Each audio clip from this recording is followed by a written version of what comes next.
Welcome to the Nerd Academy. आज हम exercise 2.4 के remaining questions that is 7, 8, 9 and 10th question को इस एक्सरसाइज में देखने वाले हैं।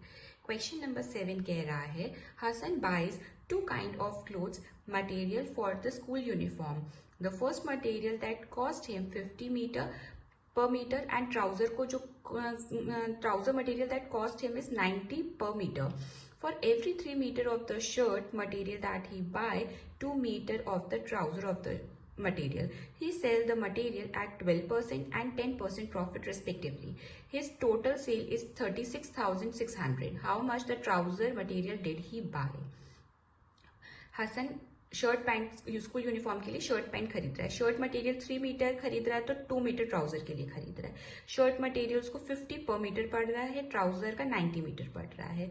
ठीक है, जब वो उस मटेरियल को बेचता है तो शर्ट का 12% प्रॉफिट होता है और ट्राउजर का उसे 10% प्रॉफिट होता है। जब टोटल सेल हुई उसकी तो वो 36,600 हुई। तो पूछा कि उसने ट्राउजर का जो मटेरियल था वो उसने कितना खरीदा होगा।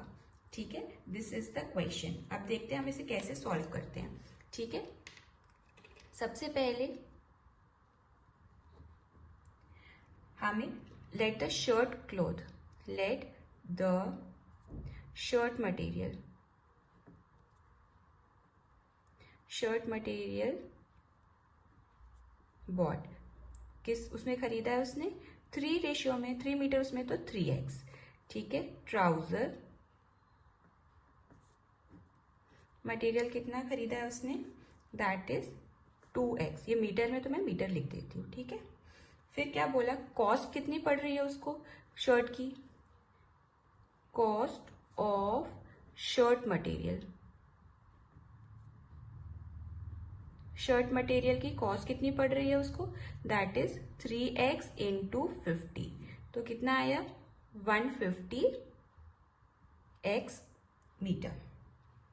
ठीक है, अब उसमें पहले अपन ट्राउजर का कॉस्ट निकाल लेते हैं। कॉस्ट ऑफ ट्राउजर मटेरियल कितना है अपना 2x इंटू 90, 9 2 जा 180x मीटर। ठीक है, अब अपन को क्या बोला है कि शर्ट के लिए उसे कितना प्रॉफिट हो रहा है,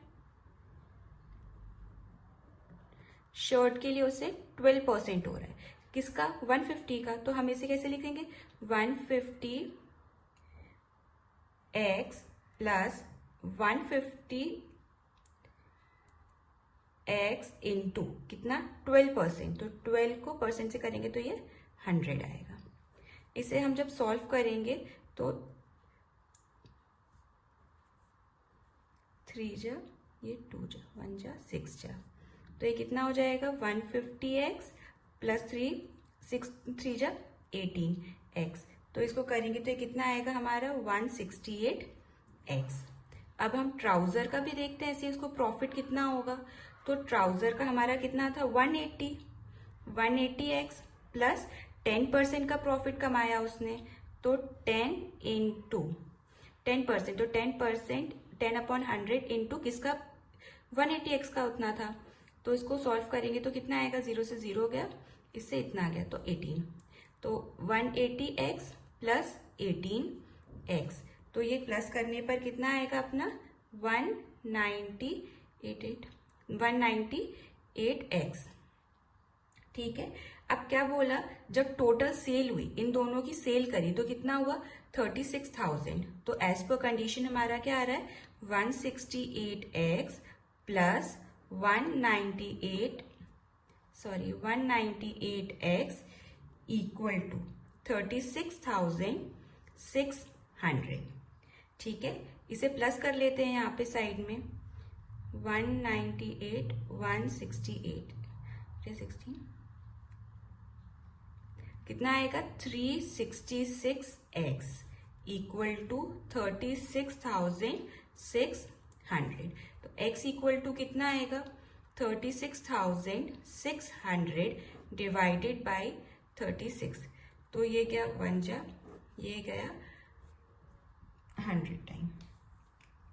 तो हमसे क्वेश्चन क्या पूछा था, how much trouser bought he bought. तो ट्राउजर ट्राउजर का कपड़ा उसने कितना था हमारा 2x था, तो 2x, तो इसको मैं कैसे लिख सकती हूँ 2 × 100, तो ये क्या आ जाएगा 200 मीटर उसने कपड़ा खरीदा था। This is the answer.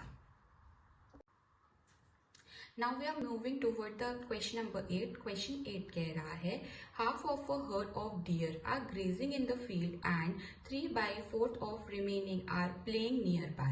The rest 9 are drinking water from the pond. Find the number of deer in the herd. ठीक है, क्वेश्चन क्या कह रहा है इसको देखते हैं, सॉल्व कैसे करते हैं। सबसे पहले let the number of dear कितना मान लेते हैं हम, x मान लेते हैं। बोला हाफ ऑफ हर्ड, आधे झुंड में से चल रहे हैं, ग्रेजिंग मीन्स घास खा रहे हैं इन द फील्ड, तो इसको हम क्या लिख सकते हैं, रिमेनिंग को, रिमेनिंग कितने होंगे, x टोटल थे आधे, x/2 होंगे, तो कितने बचेंगे रिमेनिंग, x/2। क्या बोला, half of the herd deer in the field and 3/4 are grazing in the playing field। तो playing nearby कितने जो है वो खेल रहे हैं, playing nearby half, तो half and 3/4, तो into 3/4, तो ये क्या हो जाएगा 3 × x 3x, 4 2 जा 8, तो ये हमारे खेल रहे हैं। रेस्ट ऑफ द डियर कौन होंगे,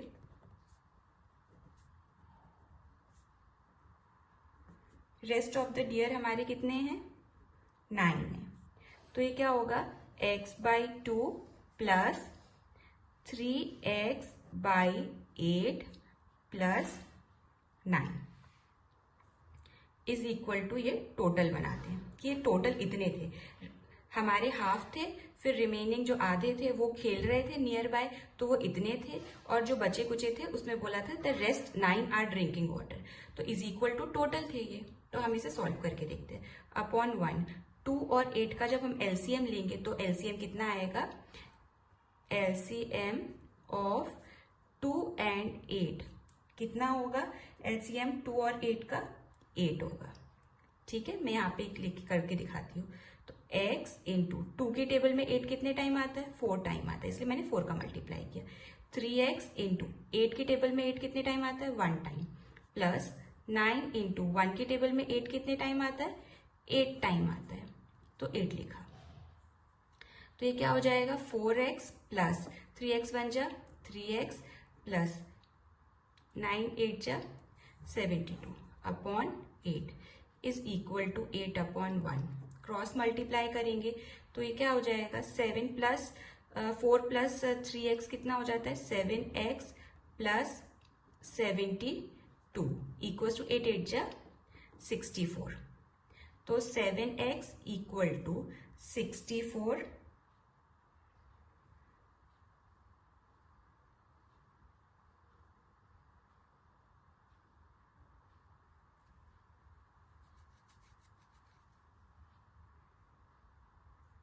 सॉरी एक चीज 8 इंटू एक्स था, 8 यहाँ पे जाएगा, ये 8 नहीं था, ये x था हमेशा से, पता नहीं मेरा ध्यान कहाँ गया, गलती, तभी मैं बोलूँ कहाँ से गलत आ रहा है। तो 72 इज इक्वल टू ये 8x है, सॉरी इसलिए इनको काट देती हूँ। तो ये क्या लिखेंगे हम 72 को यहीं छोड़ेंगे, 8x में से 7x को माइनस करेंगे, तो 8x इक्वल टू कितना आएगा 72। This is the answer. एक बार मैं इस क्वेश्चन को दोबारा समझाना चाहूंगी। इसमें क्वेश्चन बोला था कि एक ग्रुप है हर्ड ऑफ डियर, एक ग्रुप है डियर का जो कि उसमें से आधे जो हैं वो ग्रेजिंग इन द फील्ड घास खा रहे हैं और 3/4 जो हैं वो खेल रहे हैं, बचे 9 वो पानी पी रहे हैं। तो पूछा कितने नंबर ऑफ डियर थे, तो हमने टोटल नंबर ऑफ डियर को x माना, तो रिमेनिंग बोला हाफ हर्ड, तो हमने x में से x माइनस 2 हाफ किया तो वो x/2 बचा। तो बोला कितने खेल रहे हैं नियर बाय, तो x/2 का मल्टीप्लाई किया मैंने 3/4 के साथ, तो ये आया 3x/8। रेस्ट डियर कितने दिए थे 9, तो मैंने क्या किया टोटल कितने थे, ये थे x/2 कितने पानी पी रहे थे, वो थे 3x/8 और रेस्ट ऑफ द डियर कितने थे 9 इक्वल टू टोटल बोले, तो ये टोटल कितने थे अपने x माने थे अपन, इसलिए मैंने x रखा। 2 और 8 का एलसीएम कितना होता है 8 होता है। 2 और 8 का एलसीएम कितना होता है 8 होता है। ठीक है, जब मैं एलसीएम लिया तो 8 आया, x का x रखा, 2 की टेबल में 2 की टेबल में 8 4 टाइम आता है, इसलिए मैंने 4 से मल्टीप्लाई किया। प्लस का प्लस 3x का 3x रखा, 8 1 जा 8, इसलिए 1 का मल्टीप्लाई किया। प्लस का प्लस 9 का 9 लिखा, 1 की टेबल में 8 टाइम आता है, तो 8 is equal to x। 4x plus 3x 9 8 जा 72, तो upon 8 is equal to x/1। Cross multiply करेंगे तो 3 प्लस 4 कितना हो जाता है 7x plus 72, 8 into x 8x, तो 8x में से 7x क्या बचेगा x और 72, तो x इक्वल टू कितना हुआ 72, मतलब नंबर ऑफ डियर्स कितने थे उस ग्रुप में हर्ड में 72। This is the answer. Question number 9 की तरफ मूव करते हैं। क्वेश्चन 9 कह रहा है a granddaughter is 10 times older than his grandfather is 10 times older than his granddaughter, he is 54 years older than her, find the present age. ठीक है, question कह रहा है तो let the age of grand daughter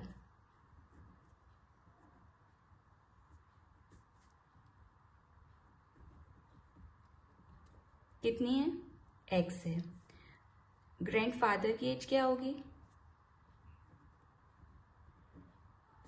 grandfather कितना है 10x है।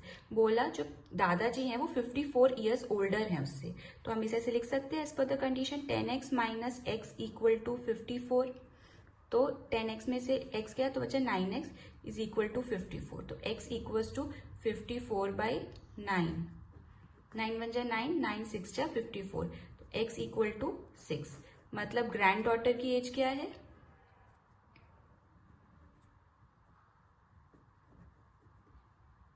Grand daughter की एज है 6 years और ग्रैंडफादर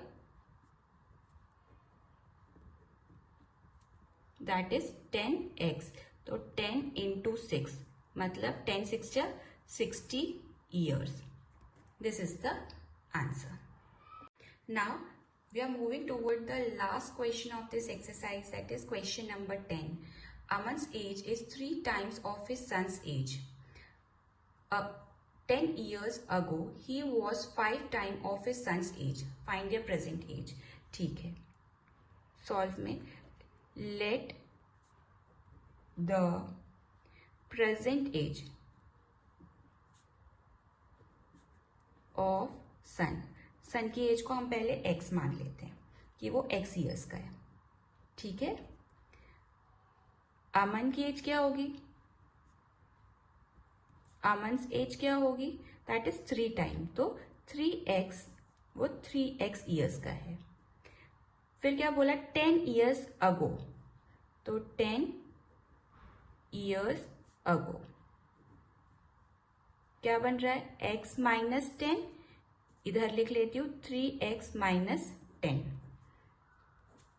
ठीक है, he was 5 time of his son's age, तो वो क्या है वो 5 टाइम होगा 10 साल पहले, तो यहाँ पे इसलिए मैं इसका 5 से मल्टीप्लाई कर रही हूँ, तो 5x माइनस 5 10 जा 50 इक्वल टू 3x माइनस 10, तो 5x minus 3x equals to minus 10 plus 50, तो ये आया 2x equal to 40, x equals to 20, x equal to हमारा कितना आएगा 20 आया, मतलब जो सन की एज है वो क्या है हमारी 20 years, और अमन की एज क्या होगी, अमन्स एज क्या है दैट इज 3x, तो 3 इंटू 20, 3 इंटू 20 6 क्यों लिखा, 3 इंटू 20 3 2 जा 6, तो ये 60 years के हैं। फादर की एज आई 60 years और अमन सन जो सन था उसकी एज आई 20 years। This is the answer.